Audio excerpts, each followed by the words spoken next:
Ada ustadz yang mengharamkan bank, tapi dia masuk ke tol pakai kartu.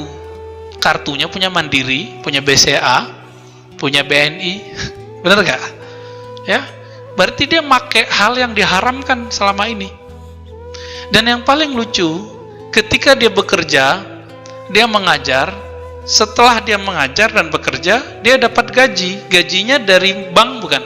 Duitnya transfer kah atau tunai kah? Sama.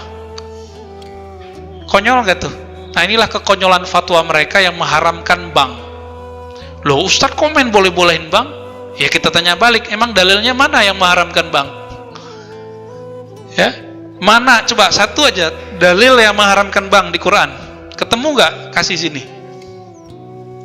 Ditunjukin.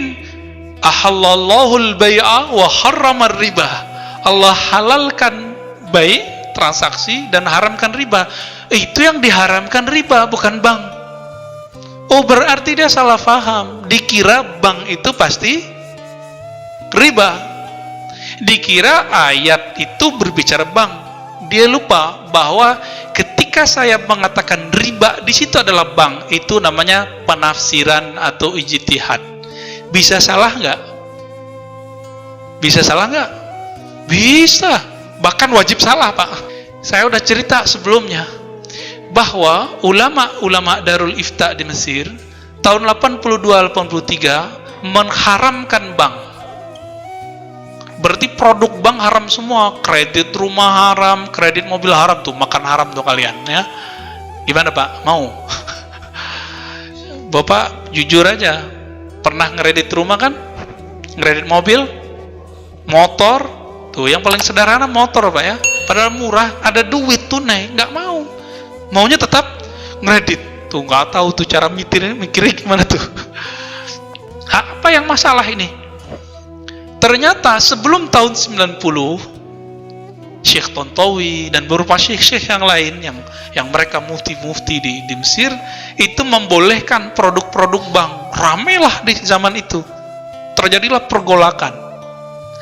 Saya masih ingat di awal tahun 2000-an ya, terjadi perdebatan panjang di Indonesia ketika sosialisasi tentang bank syariah 2003 lah, 2002-2003. Karena bank itu difatwakan haram di Indonesia tahun 2003, Pak.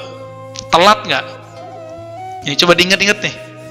Mesir mengharamkan bank 82 atau 83. Kita ambil aja 83, oke? Indonesia baru mengharamkan bank 2003, oke. Apa yang mengejutkan? Di tahun 2003 itu Mesir sudah merevisi fatwanya.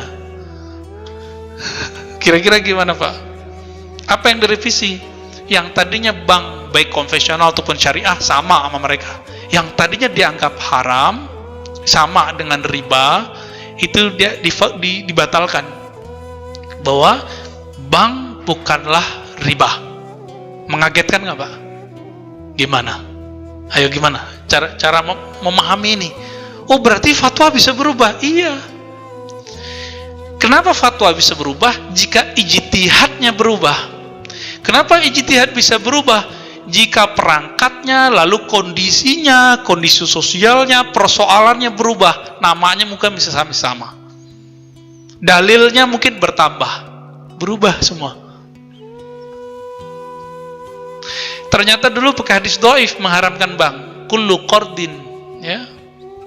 Semua pinjaman, ya, yang kemudian mendatangkan manfaat, fahuwa riba, ya. Semua transaksi pinjam meminjam yang menghasilkan tambahan adalah riba. Tambahan itu belum tentu, hadis ini kan gak bicara bunga. Udah gitu hadisnya tidak sampai derajat sahih. Paling tinggi hasan li ghairihi. Paling tinggi. Bayangkan, Pak.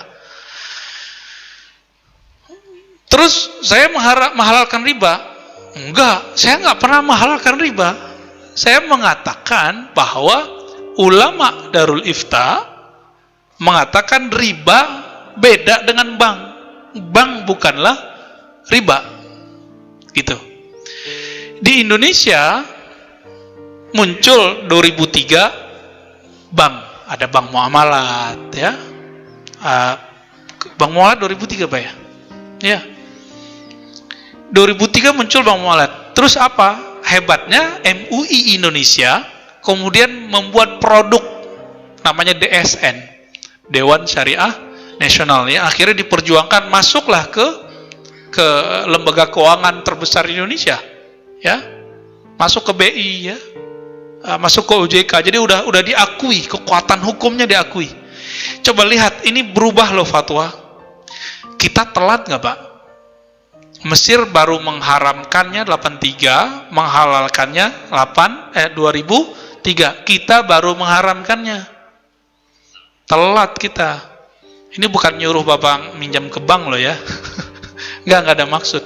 Ini biar kita jelas bahwa yang kita lakukan sama ini bukan haram. Ya. Bukan saya Ustadz serba boleh, bukan. Enggak, antum keliru juga. Baik. Saya konfirmasilah masalah ini ke teman-teman kita di bank. Kebetulan mahasiswa saya ada yang kerja di beberapa bank ya. Ada yang di manajemen, direkturnya ya, direktur bagian apa gitu ya. Ada yang di bagian stafnya. Bahkan ada direktur BNI Syariah yang bagian timur ya, itu sahabat kita, jamaah istrinya, jamaah saya juga. Ya saya tanya-tanya juga beberapa hal.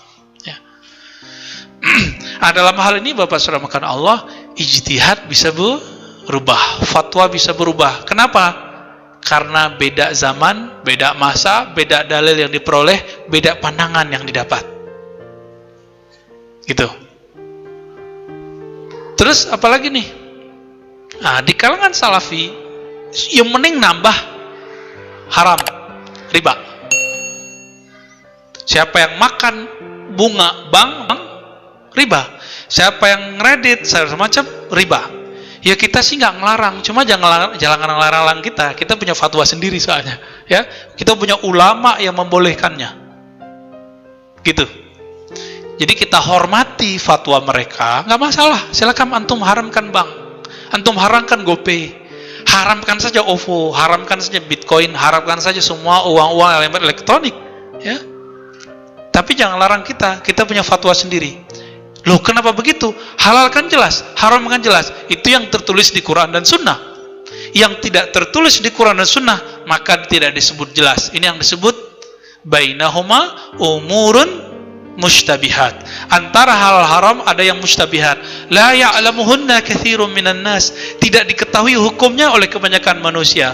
Begitu riwayat Imam Bukhari dari Nabi sallallahu alaihi wasallam. Kalau dibalik bagaimana? Diketahui hukum detailnya oleh sedikit manusia.